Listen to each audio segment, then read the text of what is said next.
करें शुरू। Very good, बहुत बढ़िया। एक बार आप भी तालियां बजाओ आप सभी एक दूसरे के लिए। शाबाश। कोई एंग्जाइटी, कोई प्रेशर, कोई डर तो नहीं है ना? अगर होगा तो बीच में डीजे वाले भाई साहब कहाँ गए? बीच में नाटी नूटी का प्रोग्राम भी रख सकते हैं हम यहाँ पे, अगर आपको प्रेशर लगे। ठीक है, हाँ बोल देना आपने, कोई दिक्कत नहीं है। तो पहला राउंड हम स्टार्ट करेंगे, जो कि सबसे मजेदार राउंड होने वाला आपके लिए। उसका नाम है बायोलॉजी राउंड।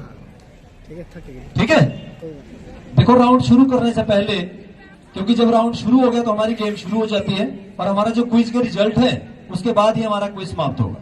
तो पहले ही मैं शुभकामनाएं दे देता हूं, जो भी टीम यहां से डिस्ट्रिक्ट सिरमौर को स्टेट के लिए ले जाएगी, जिसके साथ सिरमौर का टैग लगेगा, उनको शुभकामनाएं। जो बच्चे नहीं आगे जा पाएंगे उनको बहुत सारी शुभकामनाएं, क्योंकि अभी आप बहुत छोटे बच्चे हैं।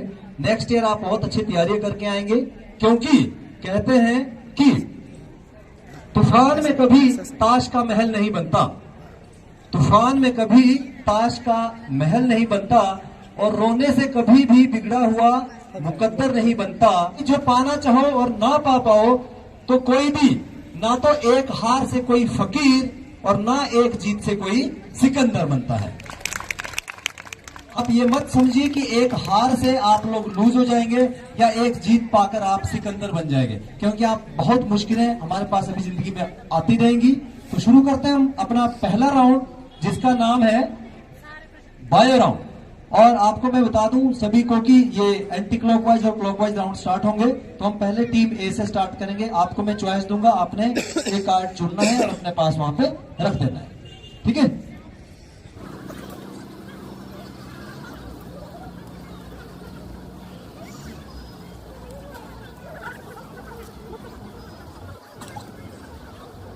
प्रत्येक क्वेश्चन के लिए 30 सेकंड मिलेंगे, और 30 सेकंड का समय यदि बच्चे आपको लगता है कि नहीं आ रहा है तो आप पास बोल सकते हो, लेकिन ज्यादा पास नहीं बोलना है। आप उससे बेहतर है कि कोई ना कोई आंसर दे दो, क्या पता आपका आंसर ठीक भी हो जाए। टीम ए, आपका प्रश्न आपकी स्क्रीन पर। आपको बताना है कि क्या होता है, कुछ एक मेडिकल टर्म्स में कुछ बार कुछ स्त्रियों की अंडवाहिनी अवरुद्ध हो जाती है। ऐसी स्थिति में स्त्रियां शिशु उत्पन्न करने में असमर्थ होती है। तो क्या होता है, डॉक्टर के पास जाते हैं, डॉक्टर को सलाह देते हैं या एक प्रक्रिया को अंजाम देते हैं कि डॉक्टर क्या करते हैं कि स्त्रियों से ताजा अंडाणु लेते हैं और एक शुक्राणु लेते हैं, ठीक है, पुरुष थे, उसको एकत्रित करके एक उचित माध्यम से किसी लेबोरेटरी में निषेचन करवाते हैं। तो आपको यह बताना है कि निषेचन की उस प्रक्रिया का नाम क्या है। The process of combination of an egg and a sperm outside the body in a specialized lab in order to obtain the fertilized embryos and then transfer into the woman's uterus. इसको क्या कहते हैं? Pass. The question goes to team B. In vitro निषेचन। In vitro निषेचन कहाँ पढ़ा था? Book में पढ़ा था। बिल्कुल सही जवाब है IVF फर्टिलाइजेशन, जिसको होते हैं IVF टेक्निक है, इन विट्रो फर्टिलाइजेशन, जिसके द्वारा आजकल बहुत सारे जो निसंतान दंपति है वो अपनी संतान उत्पन्न कर पा रहे हैं। तो बॉडी का जो टेम्परेचर है आपका 27 डिग्री सेल्सियस है। तो आपको बताना है कि what will be your temperature in kelvin. 300 Kelvin. The formula is temperature in Kelvin is equals to temperature in Celsius plus 273. बिल्कुल सही जवाब है 273 केल्विन। जीरो में ऐड कर देंगे तो केल्विन में चले जाएंगे, और 27 ऑलरेडी था उसमें, प्लस 273 किया तो 300। Very good. टीम सी, देखते हैं आपकी तिजोरी से क्या निकलता है। ओके, आपको बताना है, नोट कीजिएगा, यदि किसी सरल लोलक तो पता है ना, पेंडुलम बोलते हैं जिसको, यदि किसी सरल लोलक का आवर्तकाल 10 सेकंड है, आवर्तकाल टाइम पीरियड, ठीक है, अगर हमारे किसी सरल लोलक का जो आवर्तकाल टाइम पीरियड 10 सेकंड है, तो आपको उस लोलक की आवृत्ति पता करनी है, फ्रीक्वेंसी पता करनी है। ठीक है, हो गया? कैसे किया?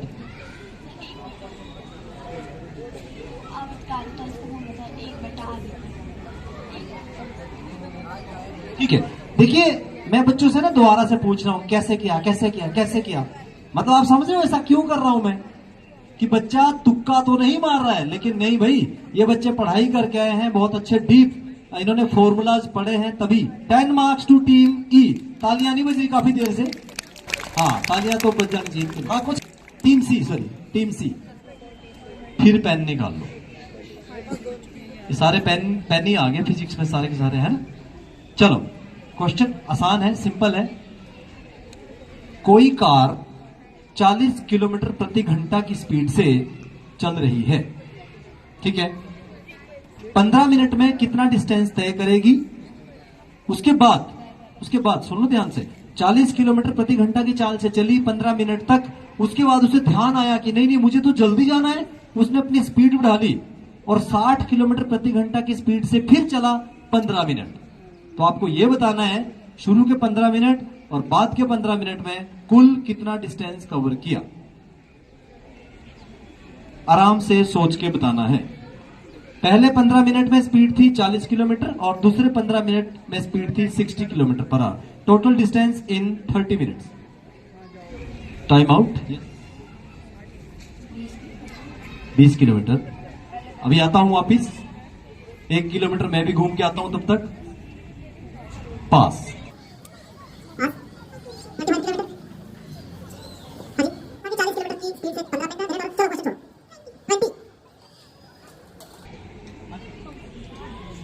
हाँ जी 25 किसने कहा था? बिल्कुल सही, लेकिन कैसे? नहीं सर शर्म आ रही बोलते हैं, शर्म आ रही। अरे शर्माना नहीं है, बिल्कुल सही। 15 मिनट का मतलब है 60 मिनट के 15 कितने हिस्से हुए? 4। तो 40 से डिवाइड कर दिया इसने 4 को, ऐसे ही किया इसने। फिर 60 को भी 4 से, तो एक जगह आया 15, एक जगह आएगा 10, दोनों को प्लस किया। बहुत जोरदार तालियां इस बच्चे के लिए, बहुत अच्छा मैथ आपने इसको लगाया बेटा। हाँ कुछ 25 सेंटीमीटर, बहुत आसान नहीं था। टीम आई +5। Last question. प्रश्न है, दर्पण देखा आपने कभी? दर्पण देखा? देखा नहीं? दर्पण देखा है ना, रोज देखते हैं दर्पण। दर्पण में तो बाल ऐसे करके स्कूल जाते हैं जिनके होते हैं। नहीं आप समझ बड़े जल्दी जाते हैं भैया ना। मैं और सुरेश भाई के अगर बाल कम है, इसका मतलब हम भी देखते हैं कि कोई बाल इधर से अलाइनमेंट खराब ना हो जाए, इधर करना पड़ता है बीच में, हमें ज्यादा जरूरत है। जब हम दर्पण में अपना चेहरा देखते हैं तो हमें अपना दायां अंग बायां लगता है और बायां अंग दायां लगता है। ऐसा किस घटना के कारण होता है, या उस घटना को हम क्या कहते हैं? When we see ourselves in a plane mirror, and the phenomenon you have to tell that when your left appears to right and right appears to the left, vice versa होता है। प्रकाश परिवर्तन। तो वापिस टीम के, प्रकाश का परावर्तन। परावर्तन। Lateral inversion. Lateral inversion. Lateral क्या मतलब? लेट कर देखना। बिल्कुल सही जवाब। लेटरल इन्वर्जन, पार्श्व परिवर्तन। परावर्तन तो है, लेकिन लेफ्ट का राइट दिख रहा है, राइट का लेफ्ट दिख रहा है, उस घटना को बोलते हैं पार्श्व परिवर्तन। जोरदार तालियां टीम आई के लिए, क्योंकि बहुत अच्छा। 10। हाँ जी ऑडियंस के लिए आ गया प्रश्न दोबारा से, टॉफियों के लिए। यदि मेरा वेट 10 किलोग्राम है, 10 kg है, तो what will be my weight in the form of Newton? हाँ जी यस 98 न्यूटन। कैसे किया? रिमझिम देखो अभी धूप में बैठी है बेचारी, कैसे किया? Mass into acceleration due to gravity. आपने वेट दिया था 10 kg and acceleration due to gravity की वैल्यू 9.8, सो 98/10 into 10 मतलब पॉइंट नीचे दिया ना, 98/10 into 10। वेरी गुड, टॉफी दे दो सर इधर। 1 kg, सिंपल सा एक फॉर्मूला है, 1 kg is equals to 9.8 newton. तो 10 मल्टीप्लाई बाई 9.8, 98। शाबाश, वेरी गुड, बहुत बढ़िया। ऑडियंस के लिए +5। अगला प्रश्न है टीम जी। वाह, आपके लिए तो बड़ा खतरनाक प्रश्न है ना? अच्छा प्रश्न। आपको बताना है, पहले ध्यान से सुनो। उत्तरी आकाश में एक प्रमुख तारामंडल है जो सर्दियों में रात्रि के प्रथम प्रहर में दिखाई देता है। और हिंट क्या है कि इसका आकार अंग्रेजी के M या फिर W के आकार का होता है। You have to name that constellation. आपको उस तारामंडल का नाम बताना है। Hello, Saptarishi.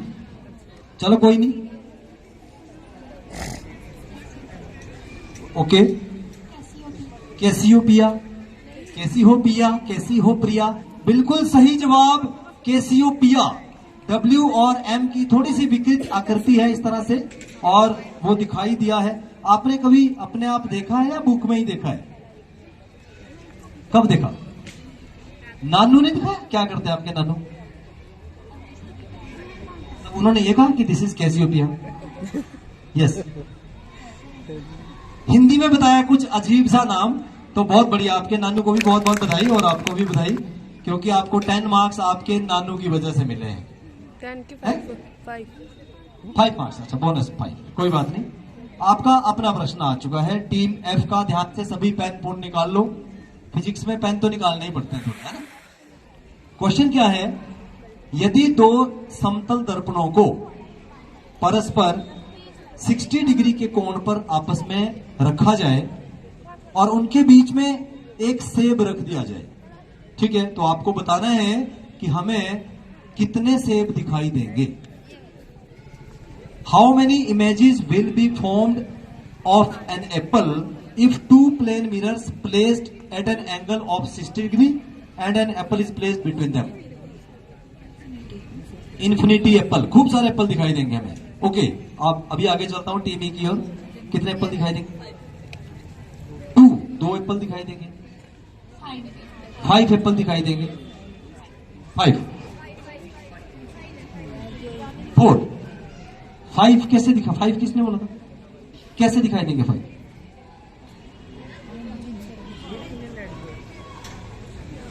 Okay, the right option is, बिल्कुल सही जवाब है, 5 सेब हमें दिखाई देंगे। The marks goes to team D +5। E का प्रश्न है, ओके, आपको एक चीज बतानी है। वाहन में लगे एक मीटर में देखने पर पाया गया। वाहन में बैठे हो कभी? वाहन बोले तो कार, बस, बैठे हैं, उसमें मीटर्स होते लगे हुए, है ना। अगर तो कहीं हवाई जहाज में बैठे तो उसमें बहुत सारे मीटर होते, पता ही नहीं चलता। लेकिन शुक्र है हम बस में बैठते हैं, गाड़ी में बैठते हैं, वहां पे 2-3 मीटर होते लगे हुए। तो एक मीटर था उसमें लगा हुआ, उसमें लिखा था 1,20,000 किलोमीटर। एक मीटर में 1,20,000 किलोमीटर लिखा था, और हमने उसको नोट कर लिया मैथमेटिकली, इसको काउंट किया तो 1,20,000 आया। तो आपको यह बताना है कि ये जो मीटर है जिसमें इस तरह से लिखा था, उस मीटर का नाम क्या होता है? एक मीटर होता है, गाड़ी में आगे लगा है, ठीक है, उसमें दूरी लिखी है टोटल ना कि 1,20,000 किलोमीटर। कौन सा मीटर है, उसका नाम क्या है?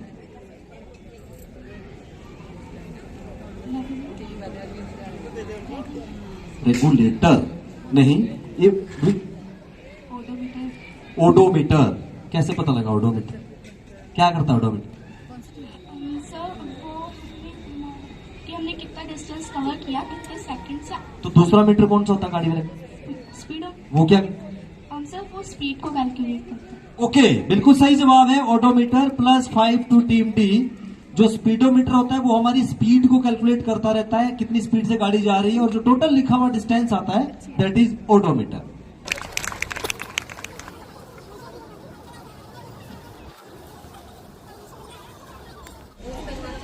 इस बार हम K से स्टार्ट करेंगे।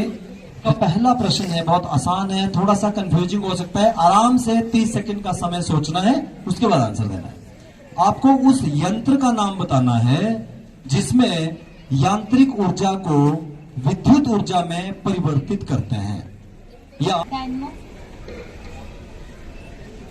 डायनेमो, बिल्कुल सही जवाब है, डायनेमो, या इसका दूसरा नाम है जनरेटर। जो कि जब बिजली चली जाती है तो बिजली कौन देता है? बिजली चली जाती है तो उसके लिए जनरेटर का इस्तेमाल किया जाता है। तेल द्वारा चलता है और फिर यांत्रिक ऊर्जा से इलेक्ट्रिसिटी पैदा करता है। बिल्कुल सही जवाब टीम के 10 मार्क्स। टीम जे, आपको बताना है कि एक हमारे जो सौर मंडल है, सौर मंडल तो पता है आपको, सौर मंडल के ऐसे कौन कौन से ग्रह हैं जिनके अपने कोई भी उपग्रह नहीं है। आपको उनका नाम बताना है, स्पेसिफिक उनके नाम मुझे चाहिए, तभी आपको पूरे मार्क्स मिलेंगे। बुध और शुक्र, शुक्र है, बिल्कुल शुक्र है, बुध और शुक्र, जिनके की अपने कोई भी सैटेलाइट्स नहीं है। टीम जे फुल 10 मार्क्स। टीम आई, पेन निकाल लो सभी, पेन, आपके पास कागज भी होगा। हल्की सी कैलकुलेशन है, ज्यादा बड़ी नहीं है, छोटी सी कैलकुलेशन है, ध्यान से सुनना है। पहले मैं इंग्लिश में पढ़ लेता हूं, फिर हिंदी में समझा दूंगा, ठीक है। प्रश्न क्या है, अ वुडन पीस, मेरे पास एक वुडन पीस है जिसका वेट 5 न्यूटन है। एक वुडन पीस, जैसे यहाँ पे स्पीकर रखा है मान लो इस तरह का, उसका वेट जो है 5 न्यूटन है और उसकी जो डायमेंशंस है वो है 5 centimetre by 3 centimetre by 2 centimetre. 5 centimetre, 3 centimetre and 2 centimetre, एक घनाभ के टाइप का है, लेकिन उसका वेट है 5 न्यूटन। उसको एक ऐसे दूसरे बॉक्स के ऊपर रखा गया है जिसकी डायमेंशंस जो है, जिसके ऊपर वो सरफेस टच कर रहा है, 5 इंटू 2, समझ गए, एक दूसरे बॉक्स के ऊपर 5 इंटू 2।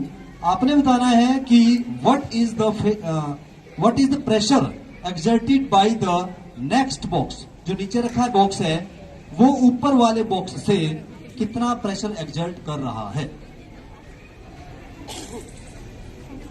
हिंदी में एक बॉक्स है जिसकी डायमेंशन 5 बाई 3 बाई 2, 5 गुना 2 गुना 3 का जो बॉक्स है उसका वेट है 5 न्यूटन, ठीक है।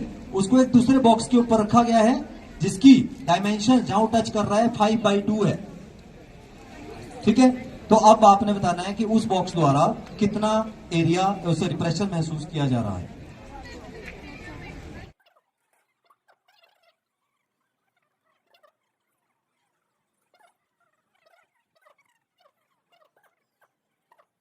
आपका प्रश्न, हाँ जी, कोई ऑडियंस?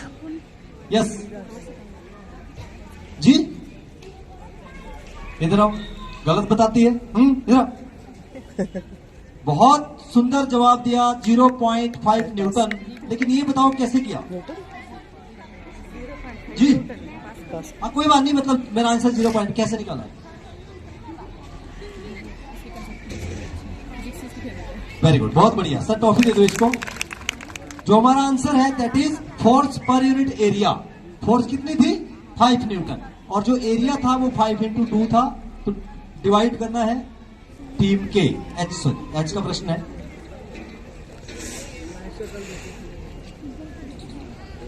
ओके, ध्यान से सुनना है, पेन तो निकाल के रखना है, ठीक है। प्रश्न क्या है, मान लीजिए मेरा वजन 10 किलोग्राम है, मानना है भाई, है नहीं? मान लीजिए मेरा वेट 10 किलोग्राम है, तो आपको ये बताना है कि यदि मैं अपने वेट को in the form of Newton लिखना चाहता हूं तो क्या लिखूंगा, मतलब मेरा वेट कितने न्यूटन होगा।